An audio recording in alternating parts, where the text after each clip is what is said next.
di sini ia dalam kurung di sini ya, iblis berkata, Tuhanku, oleh karena engkau telah memutuskan bahwa aku sesat, aku pasti akan jadikan kejahatan terasa indah bagi mereka di bumi, dan aku akan menyesatkan mereka semuanya.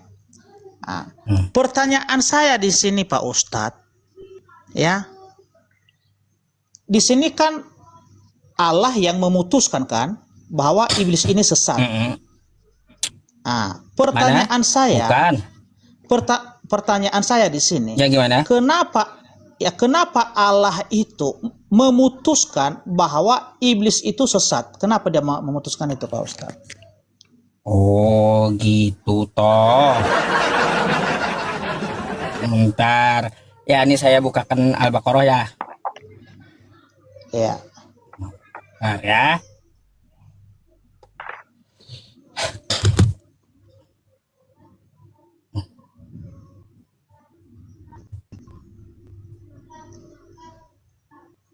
Nih Pak, kenapa dia menjadi sesat? Ya. Kenapa iblis itu menjadi sesat ya? Nih, wa idz qulna lil malaikati isjudu li adam fasajadu illa iblis wa kana minal kafirin. Ah, bukan ini. Ya, ini. Aba wastakbara wa kana minal kafirin. Dan ingatlah kami berfirman kepada para malaikat, sujudlah kamu. Ya, nggak kelihatan ya teman-teman. Sorry. Dan ingatlah ketika kami berfirman kepada para malaikat, sujudlah kamu kepada Adam, maka sujudlah mereka kecuali iblis, ia golongan orang-orang yang kafir. Karena apa? Iblis itu ya diponis sesat karena kesombongannya. Aba wastakbar, dia bapak kesombongan iblis itu.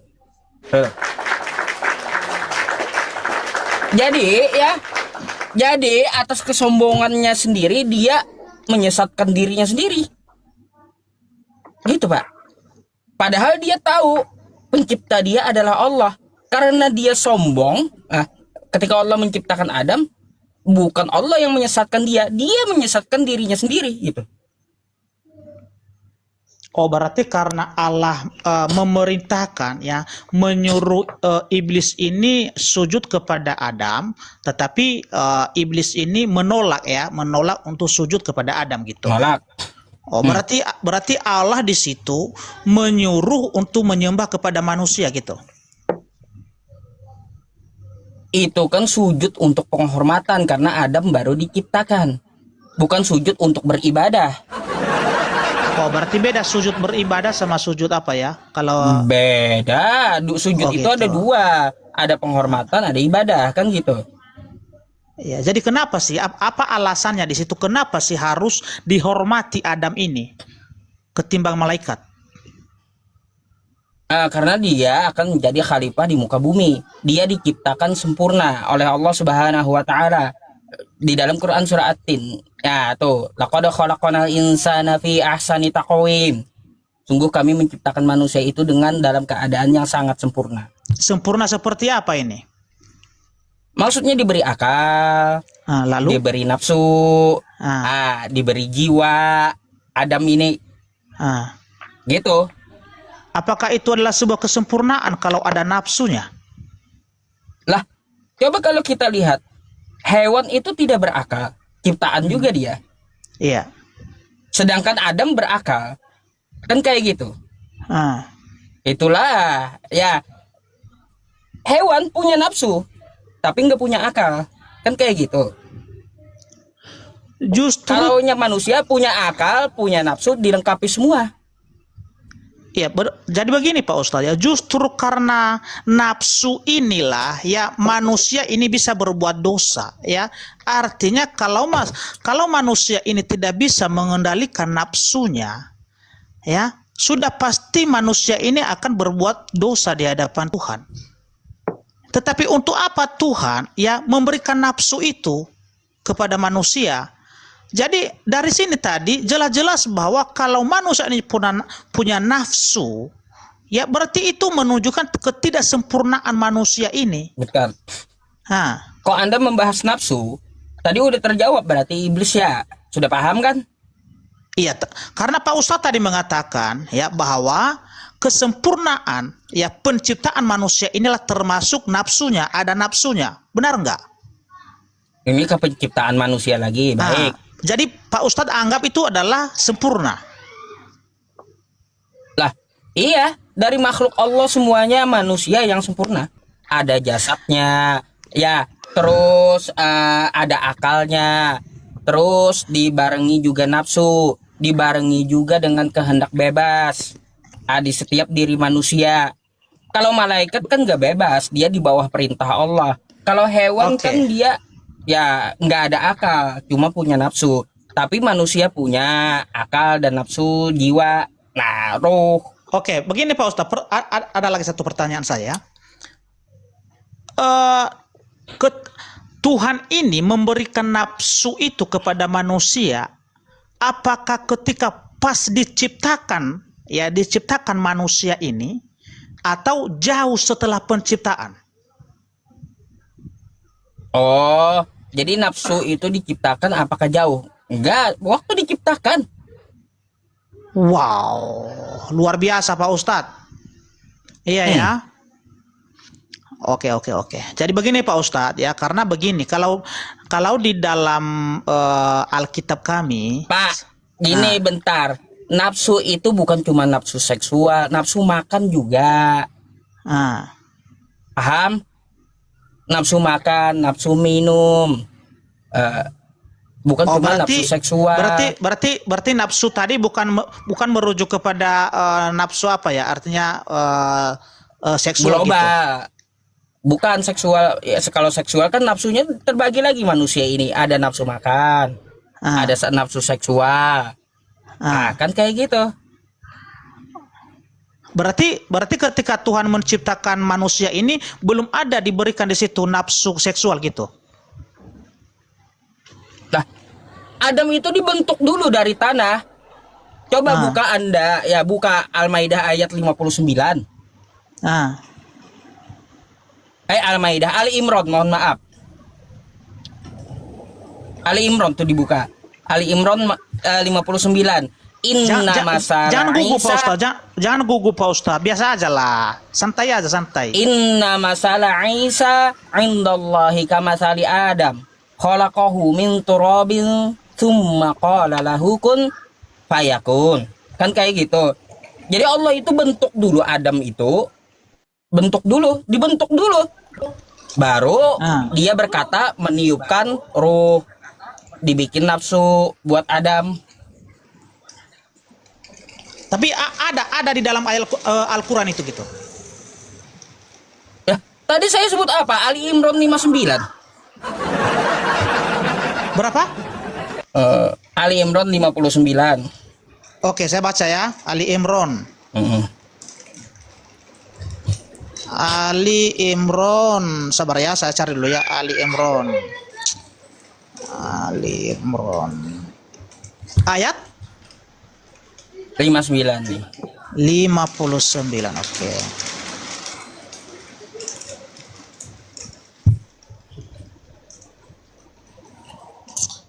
Ya, saya bacakan Pak Ustadz ya.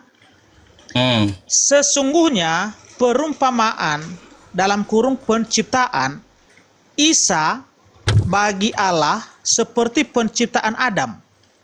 Dia menciptakannya dari tanah, kemudian dia berkata kepadanya, jadilah, maka jadilah sesuatu. Di sini tidak ada Pak Ustadz ya, dikatakan bahwa Tuhan itu memberikan nafsu kepada Adam dan Adam di Taman Eden itu. Gimana itu? Makanya Pak Pendeta, ada namanya kan tafsir. Di situ dia dibilang dari tanah, kan kayak gitu. Lalu dia dibentuk oleh Tuhan. Baru Tuhan berfirman, ditiupkanlah ruh ke Adam. Itu rinciannya. Makanya di situ disebutkan cuma tanah diambil oleh Allah itu? Nih ya.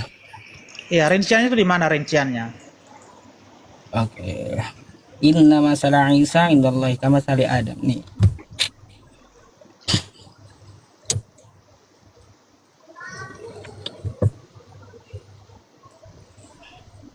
Sabar ya Pak Pendeta. Iya, silakan Pak. Ya, Ada dia lemot HP saya ini. dia menjelma menjadi manusia. Memek, dia menjelma Saya bukain ini dulu. dan dia tidak meminjam raja siapapun, dia tidak meminjam daging siapapun. Dari HP satunya Dia aja. menjelma menjadi manusia.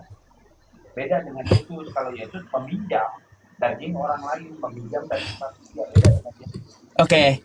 Lu pengennya malaikat dengan Yesus setara gitu maksudnya. Nah, kan blunder lu di sini nantinya. Nanti bahani lari di situ loh. Teman-teman semuanya ya, mari kita melihat secara tafsir. Allah Subhanahu wa taala berkata penciptaan Nabi Isa alaihi salam itu ya sama dengan Nabi Adam. Artinya di sini Pak ya penjelasannya. Anda nanti download aja Al-Qur'an naik ya. Kalau saya bacakan satu-satu kebanyakan ini. Sampai ke bawah. Oke? Dia ada penjelasannya Ali Imran 59 ini. Tuh Ali Imran 59, langsung aja Anda download kayak gitu. Nah, itu penjelasannya ada tafsirnya di bawah situ. Wah, dibaca aja Pak Ustaz. Nggak ada nafsu di situ kan? Nggak ada nafsu di situ. Oh, maksud Anda itu maunya dilangsungkan dengan nafsu itu di Al-Qur'annya? Iya, biar Pak Ustaz itu jangan asumsi, jangan ngarang gitu. Kalau seperti itu Pak Ustaz ngarang di situ loh, asumsi itu. Saya pikir teman-teman ya dia itu minta sewaktu penciptaan itu langsung gitu di penjelasan. Ternyata maunya di Al-Qur'an. Serinci itu maunya. Iya, tapi di Anhal itu kan katanya Al-Qur'an itu menjelaskan segala sesuatu. Gimana Pak Ustadz? Menjelaskan segala sesuatu itu yang dimaksud segala suatu hukum. Contoh, hukum waris, hukum nikah. Tuh. Itu yang dijelaskan. Kalau penciptaan tadi nggak dijelaskan itu. Penciptaan.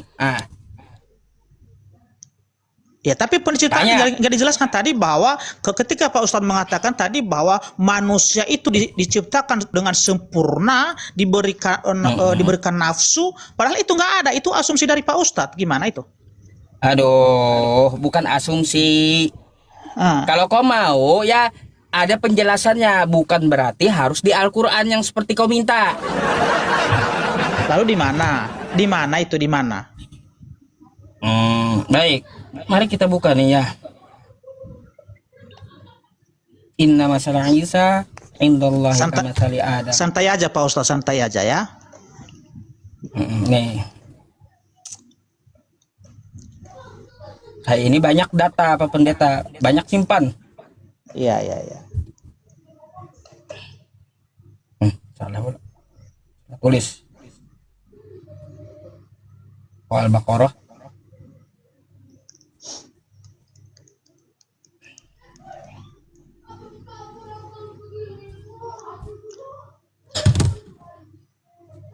Nih.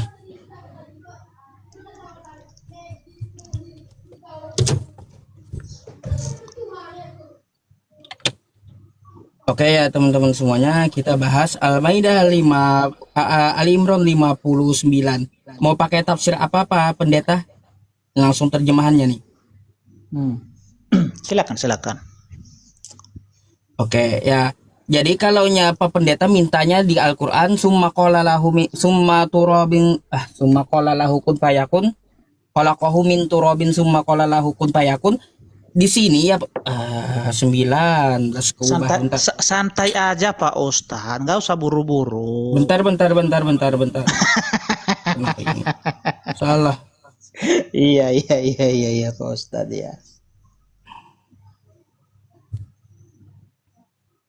Nah, Anda mau kayak gimana?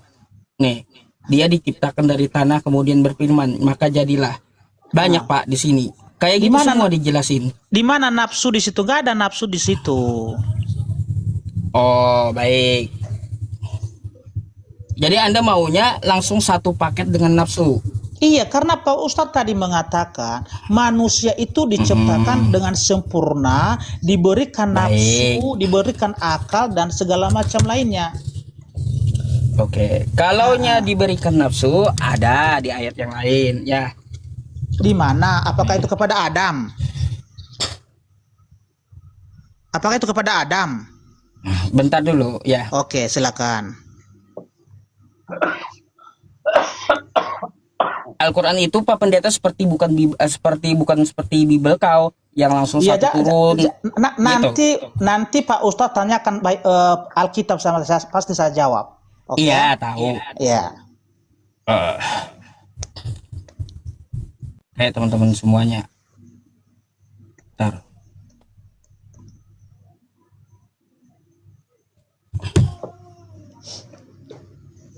Saya buka literasi nih, kok lemot ya? Kebanyakan yang masuk. Karena Pak Ustadz terlihat gugup itu, makanya lemot dia. Bukan gugup, lambat Pak ini. Maaf Pak Ustadz, Iya. maaf Pak Ustadz. Heran saya. Memang HP-nya HP jadul, HP murah. Oh gitu, iyalah ya.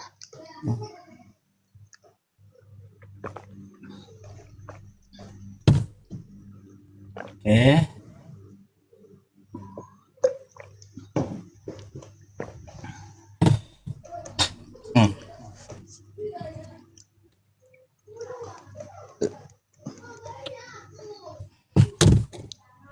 Mari kita baca.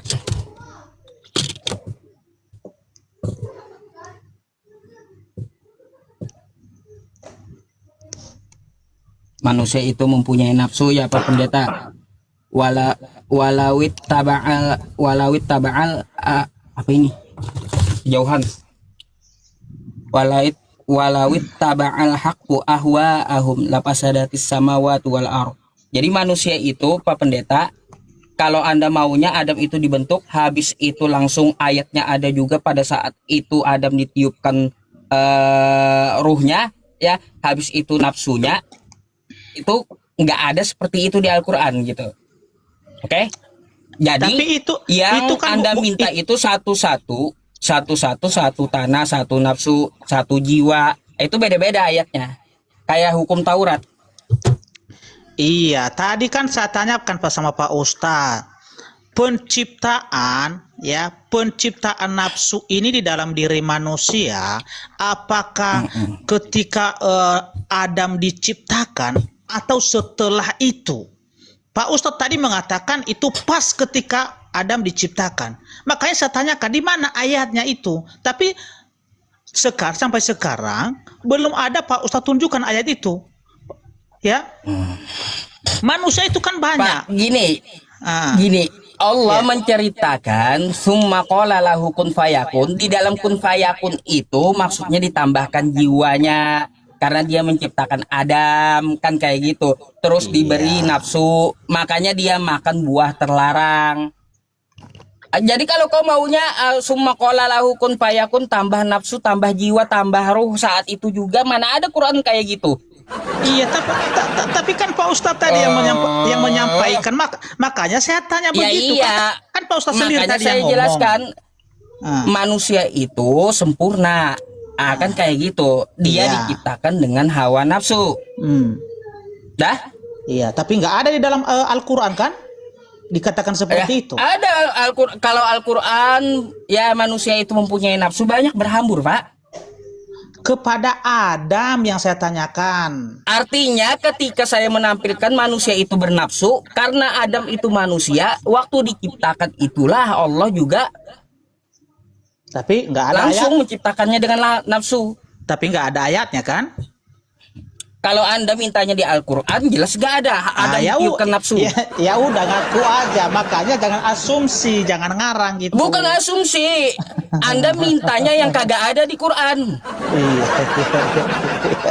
Bukan Asumsi Bang. Pak Ustadz, Ya, itu bukan. asumsi. Ya, oke, silakan bertanya sekarang Pak Bukan, Ustadz. maksud kalau nafsu yang lain kayak Quran surah An-Nisa ya, nafsu syahwat, atau Quran surah Yusuf ya, tentang masalah nafsu yang ada di manusia, bukan itu ditanya Pak Pendetanya. Yang maunya Pak Pendetanya ini ya, teman-teman, ada tekstualnya tertulis gitu. Ada nafsu, ada jiwa, ada manusia, ada apa di manusia ini dalam Quran gitu maksudnya. Iya, tapi kan, Gitu maksudnya. kan Pak Ustadz sendiri tadi yang Oke. ngomong, kan katanya manusia diciptakan sempurna, ada nafsu, ada jiwa, ada akal. Makanya saya tanya, Itu di mana penjelasannya, ayatnya Pak. itu? Nah, Itu oke, penjelasannya, makanya ada tafsirnya. iya, ya, oke, silakan bertanya Pak Ustadz sama saya, silakan.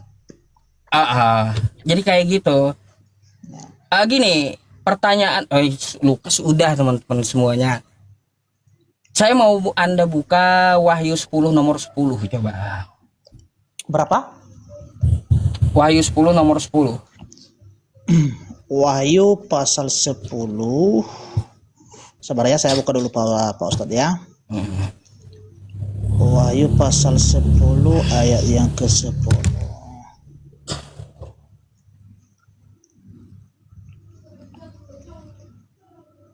Yaitu teman-teman, maunya nggak boleh keluar dari Al-Quran, harus lengkap kayak gitu. Adam ditiupkan roh, Oke, bukan oke, kayak oke. gitu.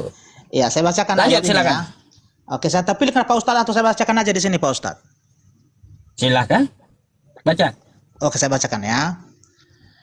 Wahyu pasal 10 ayat yang ke-10.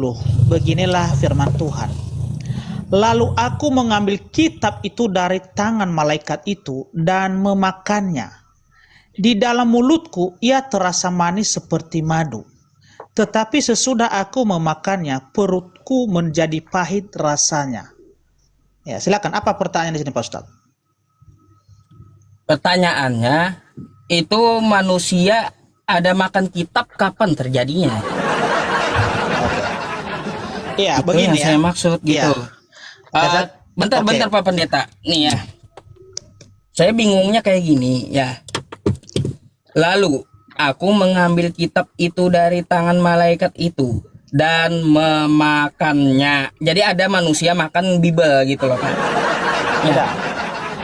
Di dalam mulutku ia terasa manis.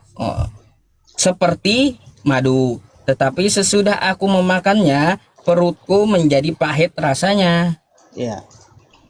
Saya mau Bapak jelaskan bagaimana caranya orang makan buku gitu loh. Udah. Udah Pak Udah. Ustadz. Boleh boleh saya menjawab? Silakan.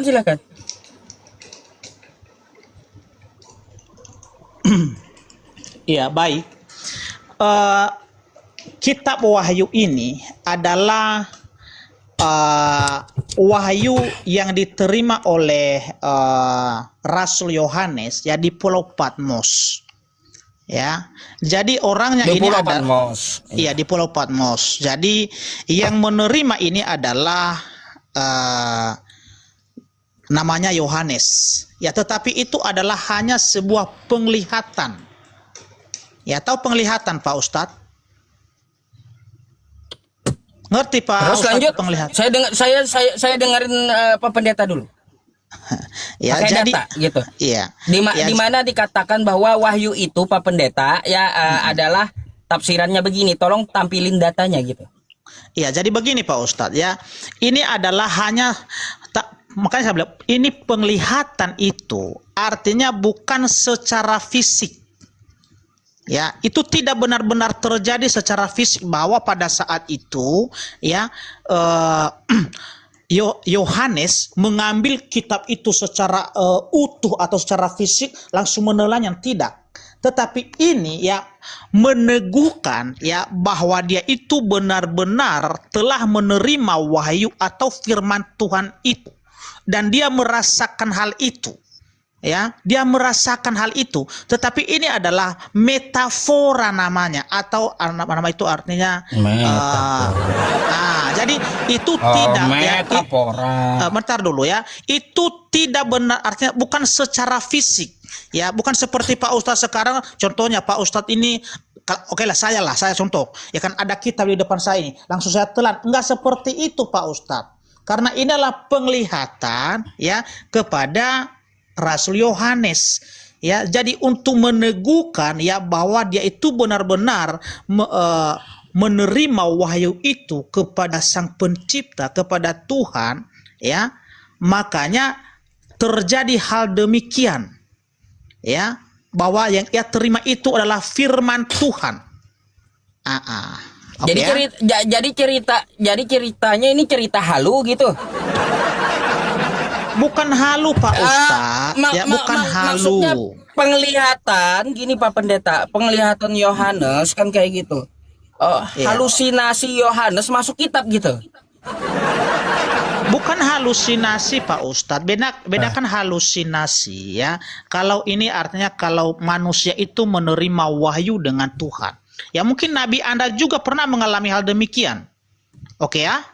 Jadi apakah secara fisik tidak? Ya tidak mungkin. Salah ya, Pak Pendeta. Baca dulu ayat sebelumnya Anda. Pak Ustadz, saya sudah sampaikan tadi, kitab di situ bukan secara fisik, bukan kitab yang sudah, artinya kitab ini kan buku dari buku kan? Ya kan buku yang sudah disediakan secara fisik di situ dan sudah ditulis di dalamnya firman-firman atau bukan seperti itu Pak Ustadz, ya. Nggak ada Pak, itu ya, gini, baca ulang dah Pak, baca ulang. Itu bukan majas seperti yang Anda katakan. Nih ya, coba kita lihat teman-teman. Mari kita baca. Ya, baca seksama aja langsung ya. Yang saya pertanyakan dari atas nih ya. Dan suara yang telah ku dengar dari yang itu berkata pula kepadaku, katanya, pergilah, ambil gulungan kitab ya yang terbuka di tangan malaikat. Oke? ya. Nah, yang berdiri di atas laut dan di atas bumi itu. Lalu aku pergi kepada malaikat itu dan meminta kepadanya supaya ia memberikan gulungan kitab itu kepadaku. Real kejadiannya. Iya Pak Ustadz. Bukan halu. Ya, di situ ya. Memang Tuhan itu berbicara ya kepada Rasul Yohanes. Tetapi bukan dalam arti ya bahwa kitab yang dimaksud di situ adalah kitab secara fisik. Bukan seperti itu. Bukan Pak Pendeta, ada kitab secara loh. fisik Pak Ustadz. Ya, begini Pak Ustadz. Ya, kalau itu Pak, kitab secara fisik. Bapak langsung ngotot gitu. Baca dulu, makanya tadi ada kosakata gulungan. Fisik. Ini. Gulungan kitab fisik gitu. Oke.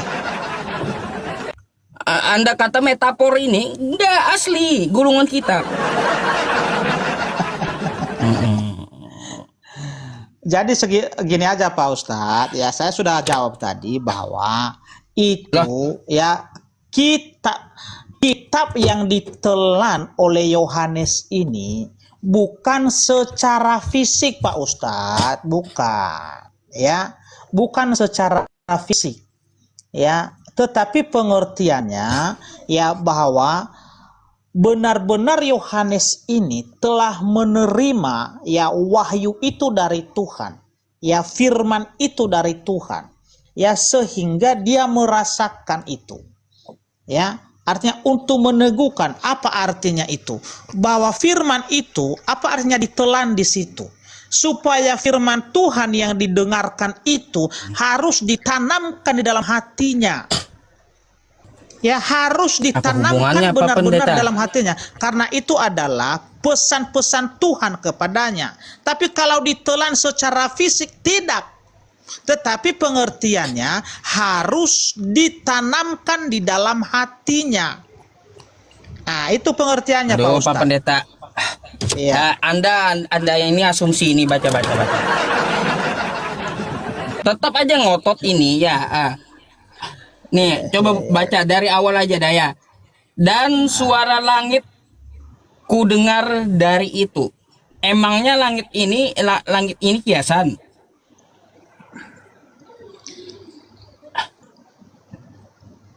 Maksudnya?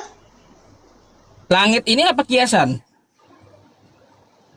Iya langit itu Pak Ustadz. Tahu Pak Ustadz bagaimana langit itu? Coba jelaskan. Menurut Pak Ustadz gimana langit itu?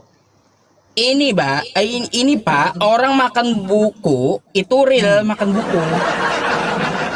Karena apa? Karena ada suara dari langit ya berkata pula kepadaku, katanya. Bentar. Ya katanya pergilah, ambillah gulungan kitab yang terbuka itu di tangan malaikat yang berdiri, kan gitu, yang berdiri di atas laut dan di atas bumi itu.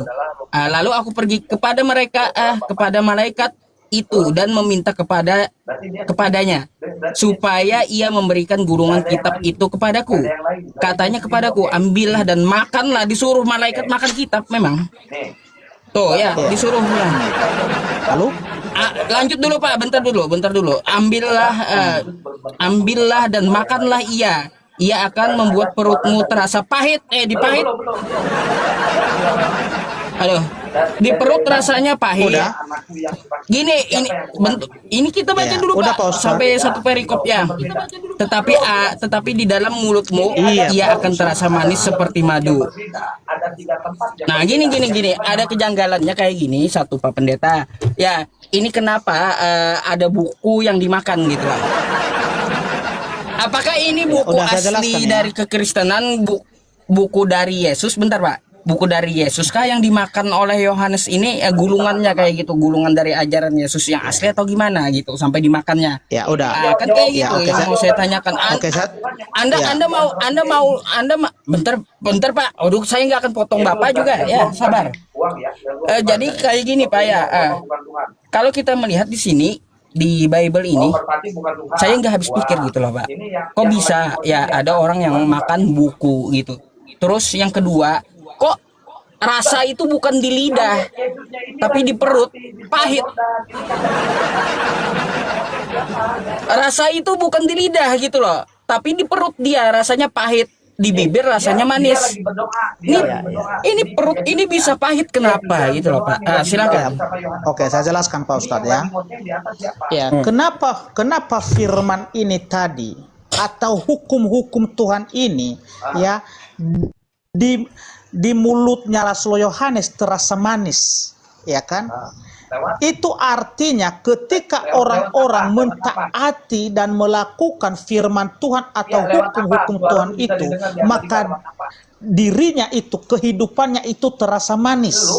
Tetapi kenyataannya kitab ini ketika atau firman Tuhan ini ketika sudah didengarkan oleh manusia, ditolaknya, sehingga itu adalah perumpamaan kepada Yohanes ini ya, bahwa orang-orang yang menolak firman Tuhan itu, orang-orang yang menolak hukum-hukum Tuhan itu, hukumannya pasti ada, konsekuensinya ada. Makanya di dalam perut Yohanes ini terasa pahit, yang tadinya, yang awalnya tadi manis, pada akhirnya terasa pahit, karena hukum Tuhan itulah nanti yang akan mengadili, yang akan memutuskan semua hukuman-hukuman manusia ini oleh karena mereka menolak firman Tuhan itu, hukum-hukum Tuhan itu. Itulah pengertian dari ayat itu. Jadi bukan dalam arti bahwa itu adalah Yohanes menelan kitab secara fisik, tidak. Oh, berarti harus Ya, itu Pak Ustadz. Pak, Silakan. Anda mengatakan ini metafora, betul? Majas. Iya. Ilmu apa yang Anda pakai standarnya? Iya, ilmunya adalah ya di dalam ayat-ayat Alkitab itu, baik perkataan Tuhan Yesus dan juga perkataan-perkataan para nabi. Sorry, bukan itu yang saya tanya. Bukan itu yang saya tanya. Ya, sabar dulu Pak Ustadz, saya jelaskan nanti, sabar dulu ya. Saya bukan seperti ketika kalian diskusi sama Bang Edis TV ya. Saya bisa jelaskan itu, oke ya? Udah ya. Ya, jadi begini ya. Siapa? Manusia Di dalam Alkitab kami itu begitu banyak yang namanya kata-kata perumpamaan. Ya. Ilmunya apa? Nama ilmunya dulu Pak. Ya, sebentar Nama dulu, ilmu Pak. untuk saya hanya menekankan Pak, sorry.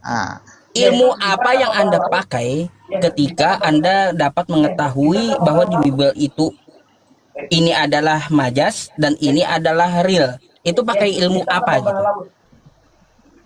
Iya, karena dia bukan Tuhan. poin dari apa? Pengertian dari ayat itu. Ya, pengertian dari ayat itu bahwa itu bisa dibuktikan bahwa itu adalah perumpamaan. Contoh, saya kasih contoh Pak. Bentar Pak dulu, Pendeta, Pak Ustadz, ya. berarti Ustadz, ilmu ngarang sendiri gitu. Pak Ustadz, ya. Begitu banyak ayat-ayat Alkitab, ya, kata-kata perumpamaan, ya. begini ya, di dalam ayat Ngerti, Alkitab Pak. itu, sabar dulu Pak Ustadz ya. Ketika Tuhan Yesus berkata ya, ketika Tuhan Yesus berkata kepada seorang anak muda yang kaya, seorang muda yang kaya, apa katanya di situ? Ya, lebih mudah ya seekor unta ya masuk melalui lubang jarum daripada seorang kaya masuk ke dalam kerajaan surga. Itu kata perumpamaan itu. Ya, itu kata perumpamaan. Apakah benar-benar pernah ya keledai itu masuk ke dalam lubang jarum? Tidak.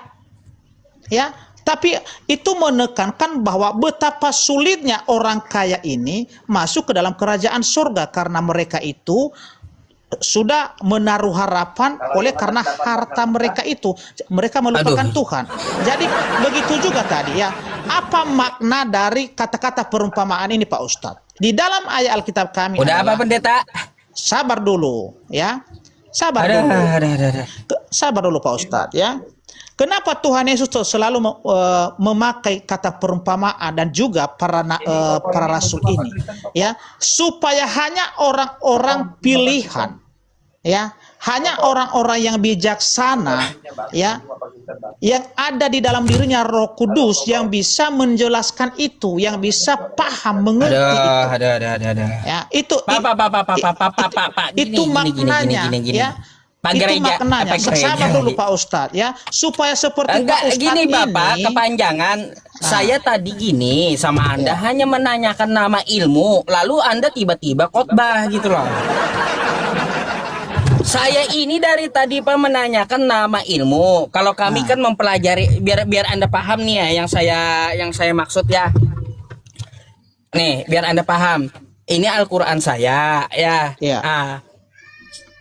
Saya mempelajari Al-Quran saya ini pakai ilmu. Iya. Satu namanya ilmu bahasa Arab, yang kedua ilmu dari Nahwu Shorof, yang ketiga ilmu tajwid, kan kayak gitu. Terus ada juga ilmu tafsirnya. Nah, itu ada nama dari ilmunya. Jadi saya tahu ya di kitab saya ini yang mana perumpamaan, yang mana yang bukan. Ada nama ilmunya gitu. Nah ini Kristen pakai ilmu apa menentukan sebuah ayat itu adalah perumpamaan? Itu yang Ya, saya udah. tanya sama Anda. Ya udah, saya jawab Pak Ustadz ya. Boleh saya jawab? Iya, ilmunya, nama ilmunya aja.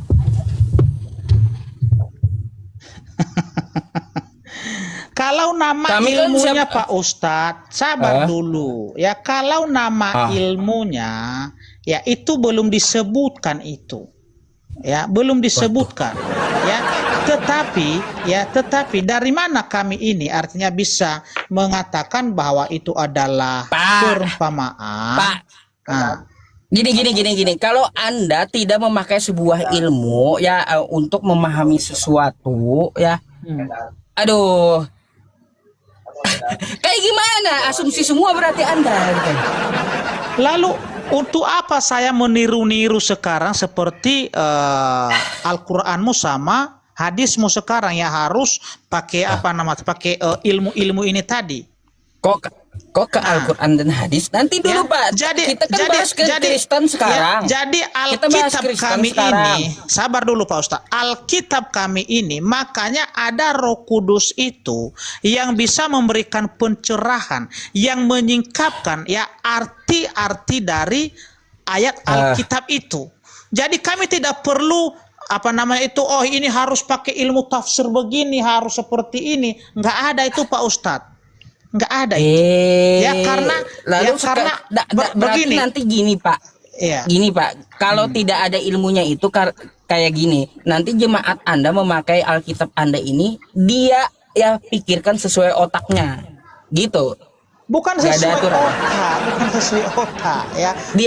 Dia pikirkan sesuai pemikirannya berarti ini. Tetapi ya yang lebih dari dari penafsiran tadi. Memang kalau penafsiran ada di ada sama kami itu penafsiran. Ya ada, tetapi ya. Nah, itu kan kalau penafsiran ilmu tafsir namanya, Iya, kan gitu. iya, sabar dulu, sabar. Nah, Pak Ustadz, kalau ya. kalau kata Pak Pendeta Wahyu 10 nomor 10 tadi perumpamaan, apakah ada di Kristen ilmu perumpamaan gitu? Kalau di dalam Alkitab tadi belum dijelaskan itu Pak Ustadz, ya. Tetapi ilmu-ilmu perumpamaan ini artinya ya seorang pastor, seorang pendeta yang bisa artinya menyimpulkan itu, ya, menafsirkan itu. Ya, kalau soal tadi ada ilmunya ini, nggak ada itu Pak Ustadz, nggak ada. Ya, karena Roh Kudus itulah yang lebih memberikan penjelasan, ya, kepada kami ayat-ayat firman Tuhan ini sehingga kami bisa memahaminya. Jadi karena merasa di dalam diri ada Roh Kudus, lalu membaca kitab Anda pasti paham gitu. Ya pasti. Oh, jadi pemikiran sendiri tuh ya. Bukan pemikiran sendiri, bukan Lah, pemikiran terus sendiri. gimana? Ya, bukan pemikiran sendiri, tetapi ya Roh Kudus itulah yang memberikan kepada kami, yang menyingkapkan kepada kami ya rahasia-rahasia Alkitab firman Tuhan itu. Itu yang menyingkapkannya melalui Roh Kudus. Makanya kalau kami ini bahas firman Tuhan itu, ya harus berdoa terlebih dahulu dong. Ya, supaya Roh Kudus itu bekerja ya untuk memberikan pengertian, membuka hati pikiran itu. Aduh. Ya. Pak Pendeta. Iya. Kalau kayak gini Pak, coba saya mau nanya ya. Kalau saya dipenuhi Roh Kudus sekarang, Anda percaya nggak? Habis itu saya baca Bible. Ya kalau Anda saya nggak bisa orang percaya ngibul. karena Anda bukan pengikut Yesus. Kalau Pak Ustaz saya tidak makanya percaya kan bisa karena Pak ngibul. Ustaz bukan pengikut Yesus. Ya, karena begini ya. Karena Roh Kudus itu diberikan ya, Roh Kudus itu diberikan ya hanya kepada orang-orang percaya. Kalau seperti Pak Ustadz itu nggak ada itu. Inilah beda kita. Ya, inilah perbedaan kita. Kalau kami ini diberikan ya Roh Kudus, ya diutus Roh Kudus itu untuk membimbing kami, untuk memimpin kami, menuntun kami sehingga kami ini berjalan di jalan kebenaran. Kami tahu apa pengertian-pengertian dari ayat Alkitab kami sendiri, dari firman Tuhan. Nah, itu dia Pak Ustadz. Inilah perbedaan kita. Aduh, ilmu apa yang dipakai kalau kayak gitu? Kalau kita di Islam nggak bisa sembarangan ya teman-teman. Udah Masa kita kita cukup ini? Sebenarnya banyak yang mau saya tanya. Silakan tanyakan, nggak apa-apa. Baik. Satu lagi Pak Pendeta. Oke, silakan. Ajaran nikah ada nggak di Kristen? Ajaran Nikah. ya ada dong. Kayak gimana? Ya, ajaran pernikahan itu artinya bahwa ketika ya kedua belah pihak, pengantin laki-laki dan perempuan itu harus mengucapkan yang namanya janji atau sumpah. Cuma janji gitu? Dan sumpah? Iya, setelah mereka mengucapkan itu, ya seorang hamba Tuhan, pendeta atau pastor, yaitu memberkati. Dan kalau tata caranya nanti itu adalah pendeta sendiri, ya pemimpin gereja sendiri yang telah mengatur itu, bagaimana tata caranya. Kalau nikahnya sama kuda, gimana? Enggak ada pernah itu. Kami tidak diajarkan. Aturannya ada nggak? Maksudnya gini, saya nggak menghina, ya. Kalau ada manusia mau kawin sama kuda nih, ya gimana dia daftarinnya di gereja tuh? Iya, kalau di Alkitab kami tidak pernah disuruh untuk menikah dengan binatang. Kecuali kalau ada di ajaran Pak Ustaz ya baru. Nggak ada larangannya menikah dengan binatang di Kristen. Kalau ada nanti bagaimana? Menikah dengan binatang. Terus ya Pak Pendeta, ya, kalau kita ada lihat bagaimana? seperti itu tadi. Kalau ada bagaimana? Coba tampilin. Oke, saya tampilkan ya. Oke. Jangan ngarang Pak Ustadz. Kalau sama Loh, saya itu tampilin saya, silakan. nah, saya jawab semua itu. Makanya bukan seperti lawanmu tadi ini Pak Ustadz ya. Ah. Boleh menikahi hewan baru tahu saya.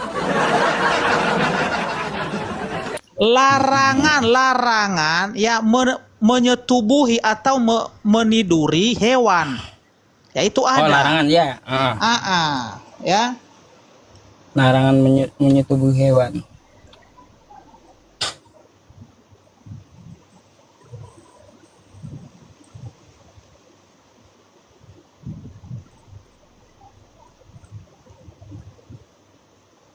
Karena kan nggak ada aturannya gitu. Di mana tertulis? Sabar Pak Ustadz ya. Imamat 18 ayat 23. Wah, kitab Yahudi nih yang dibawa. Lah. Ini kitab. Ada Imamat berapa? aja Pak Ustadz ini. Aduh Pak Ustadz. Imamat berapa? Melarang saya untuk Imamat berapa? menggunakan Imamat Alkitab berapa? saya. Gimana sih? Ya, Imamat perjanjian berapa? lama, perjanjian baru itu satu paket itu, tidak Pak bisa Pendeta, dipisahkan. saya tanya berkali-kali sama Anda, itu imamat berapa? Saya juga cari. Imamat 18 ayat 23. Oke, imamat 18:23. Mari kita baca ya, teman-teman.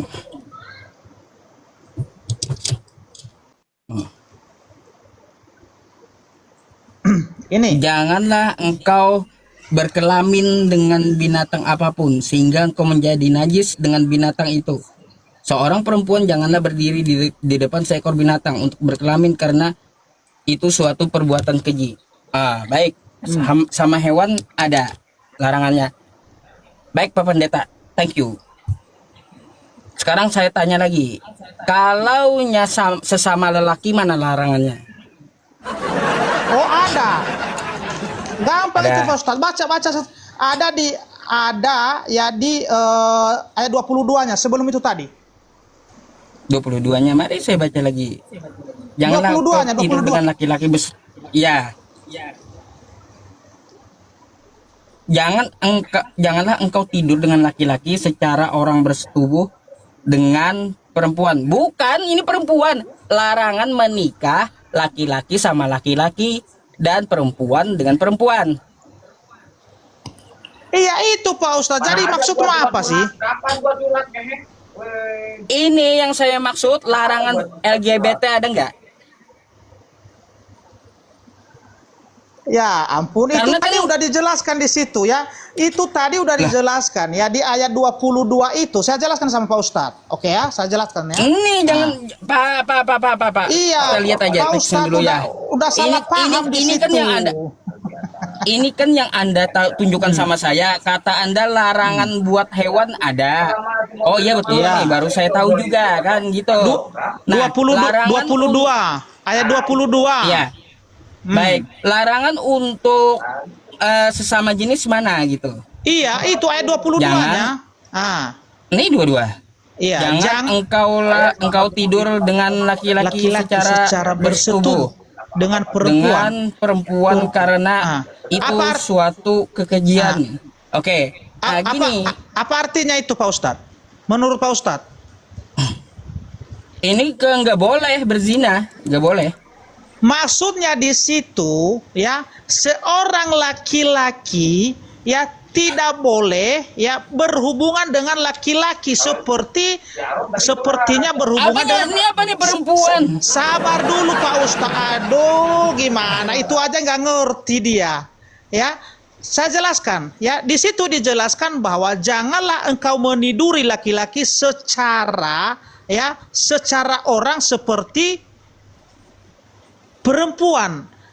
Jadi ketika kita meniduri perempuan, ya jangan laki. Nggak nyambung Pak. Aduh, Ya saya Pak Ustadz tanya ini. LGBT.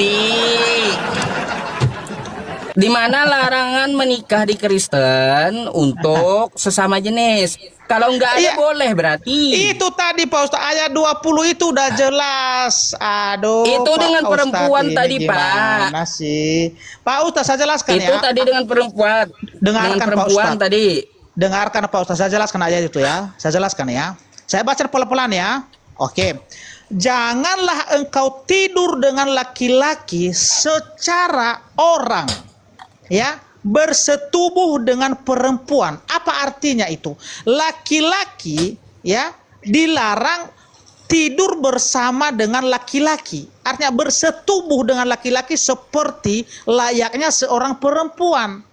Ada Itu tidak pelintir boleh, ini. Itu dilarang. Pak, saya aja yang bacain. Anda mempelintir ayat Anda sendiri nih.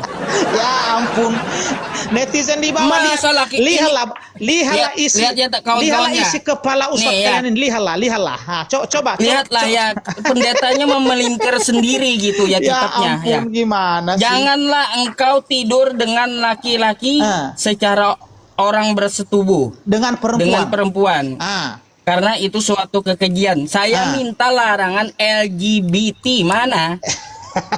LGBT itu Pak Ustadz artinya, ya, LGBT itu apa?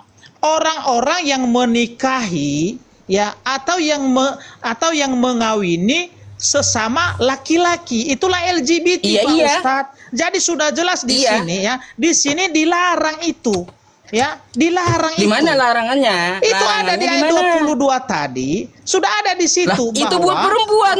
Aduh, gimana Pak Ustadz ini? Teman-teman ini saya nggak salah lihat ya teman-teman ya. Inilah Ustadz kalian, inilah Nih. Ustadz kalian. Nih ya, ini perempuan orang bukan sama muslim, laki-laki ya. kan teman-teman lah. Gimana isi? Jangan engkau Gimana tidur isi dengan laki-laki kepalanya itu? dengan Coba, orang coba. bersetubuh dengan perempuan nih, nih, ya. Perempuan bukan larangan LGBT yang Anda Ya jelaskan. ampun, gimana? Tamatan apa Ustadz ini? Aduh, gimana sih? Ya, Aduh.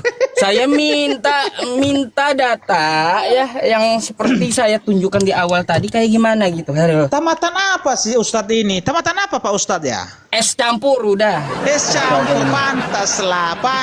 Makanya nggak ngerti ayat itu. Udah jelas-jelas ayat itu Apanya nggak ngerti? Ya, jangan Ini engkau ayat buat tidur perempuan, dengan jelas-jelas kok. laki-laki secara orang bersetubuh dengan perempuan. Nah, perempuan kan kau baca.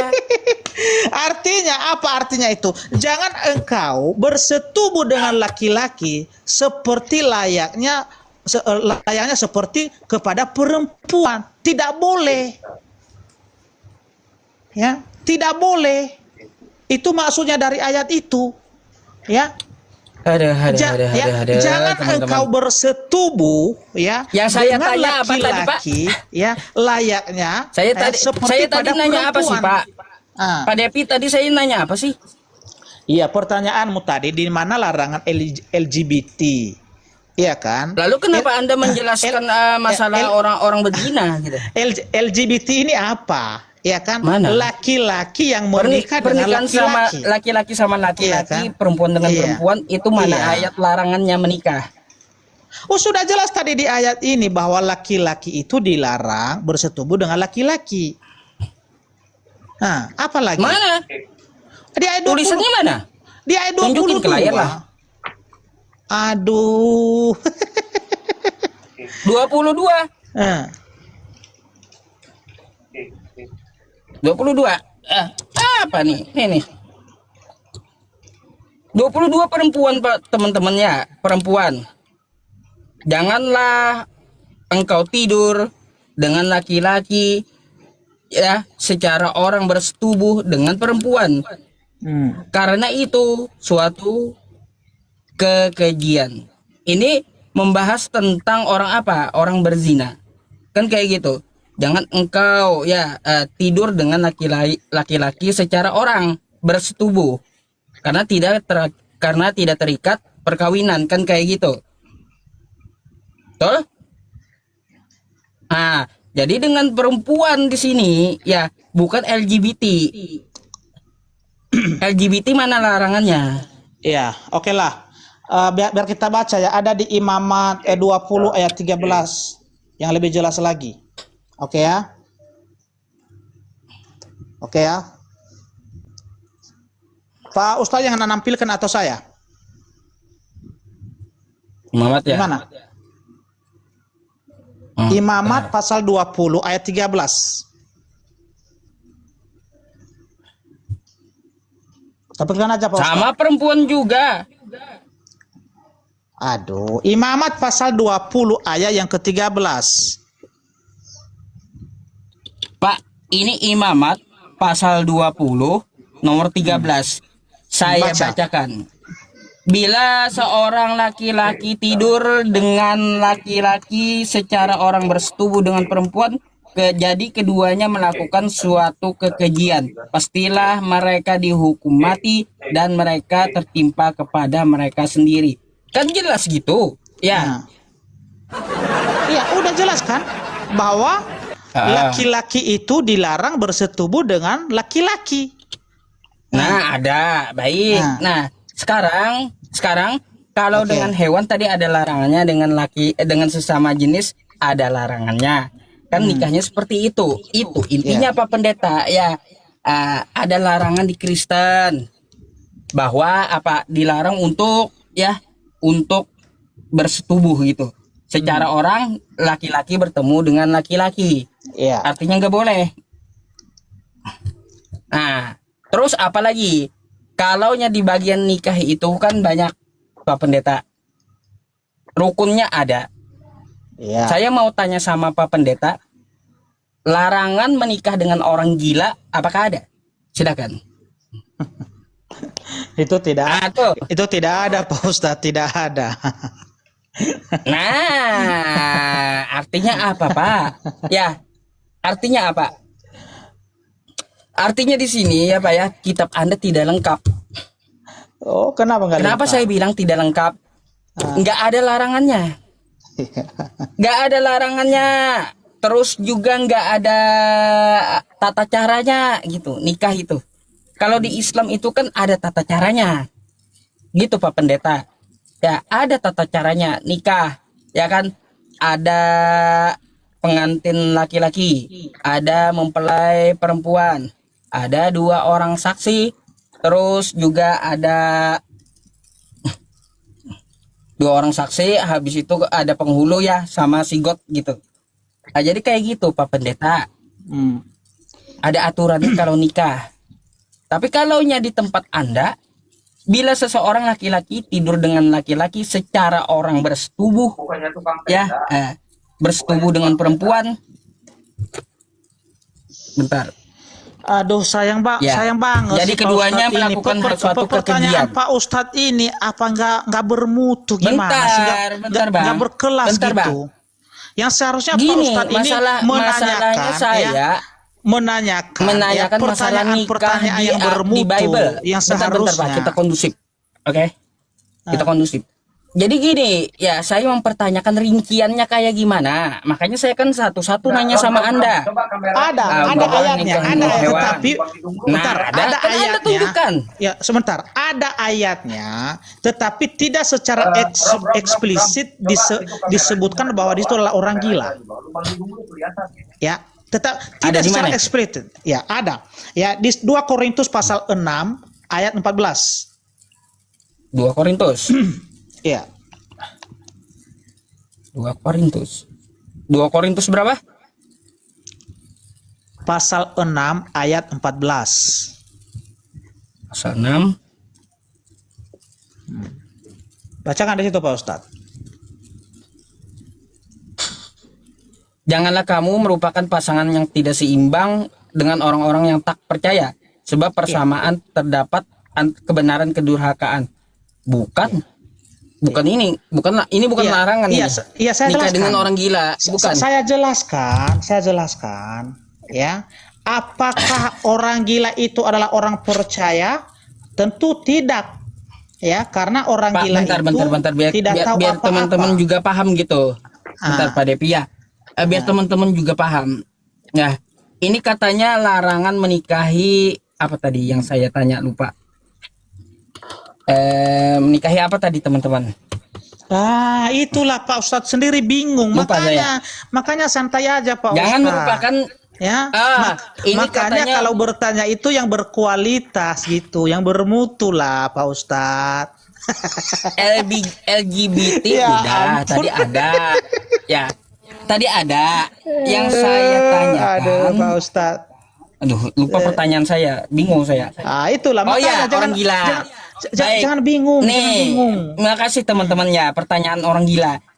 Apakah ini larangan untuk menikah dengan orang gila? Janganlah kamu Iya. merupakan pasangan yang tidak seimbang dengan orang-orang yang tak percaya. Sebab persamaan apakah terdapat antara kebenaran atau kedurhakaan? Atau bagaimanakah terang dapat bersatu dengan gelap? Mana? Oke. Oke, saya jelaskan aja itu. Boleh saya jelaskan? Boleh? Iya. Oke. Apa di situ? Pertama-tama disebutkan di situ adalah orang-orang yang tak percaya. Mana ininya Pak? Bentar. Mana larangan nikahnya sama orang gila? Iya, udah saya bilang tadi sama Pak Ustadz, kalau secara eksplisit ya dilarang menikah kepada orang gila tidak ada. Tetapi ya ayat-ayat Alkitab ya yang melarang, artinya untuk bahwa kita melarang orang-orang Kristen ini ya menikah dengan orang yang tidak seimbang. Apa artinya tidak seimbang ini? Ya, artinya orang-orang yang mungkin itu tidak punya akalnya, orang-orang yang tidak percaya. Karena orang-orang yang punya akal itu, Pak Ustadz, orang-orang yang percaya, yang tahu siapa sesembahan, yang tahu siapa penebusnya, yang tahu siapa penyelamatnya. Tetapi orang-orang yang sudah stres, orang-orang gila tadi tidak mungkin mengenal. Sabar dulu, tidak mungkin orang itu orang beriman, tidak mungkin orang itu orang percaya. Karena begini, jangankan dia tahu Tuhan, ya, jangankan dia mengenal Tuhan, ya, dirinya aja ketika dia tidak pakai celana, dia tidak menyadari itu bahwa dia belum pakai celana, dia tidak merasa malu, iya kan? Apalagi dia bisa punya akal bagaimana cara mengenal Tuhan. Oke? Asumsi melulu Pak Pendeta bukan asumsi ini, Pak. Ini kebenaran ini, Pak Ustadz. Yang saya sampaikan ini. Jangankan dia mengenal Tuhannya, jangankan dia mengenal yang namanya keselamatan, kehidupan, ya hukum-hukum. Mana larangannya?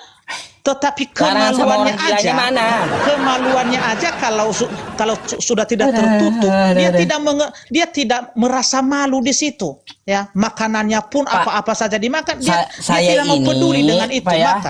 Aduh, Pak Ustadz ini suka motong gimana sih?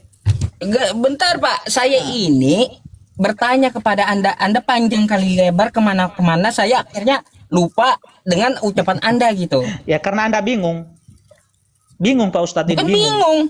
Iya, aneh gugup. Jawaban Anda Terlihat gitu. gugup Pak Ustadz ini. Bukan gugup. Siapa iya, yang gugup gugup? Pak Ustadz, makanya maksudnya gitu. saya bingung. Jawabanmu nggak nyambung gitu. Nyambung kalau menurut Pak Ustadz nggak nyambung, tapi kalau menurut kami, ya kami orang-orang Kristen nyambung. Karena kenapa? Ya tidak pernah ada orang Kristen kayak gini, Pak, yang menikahi orang gila. Contohnya karena orang Kristen kayak ini gini, semua ya. begini, karena orang Kristen ini semua punya akal. Ketika Tuhan Yesus telah memilih orang Kristen ini dan dia mengutus Roh Kudus di situ, makanya diberikan akal sehat sehingga tanpa Tuhan melarang orang Kristen ini, orang Kristen sudah tahu siapa yang layak dinikahi, siapa yang layak ditiduri. Makanya tidak perlu lagi ada secara eksplisit itu bahwa ada larangan menikah kepada orang gila. Ada.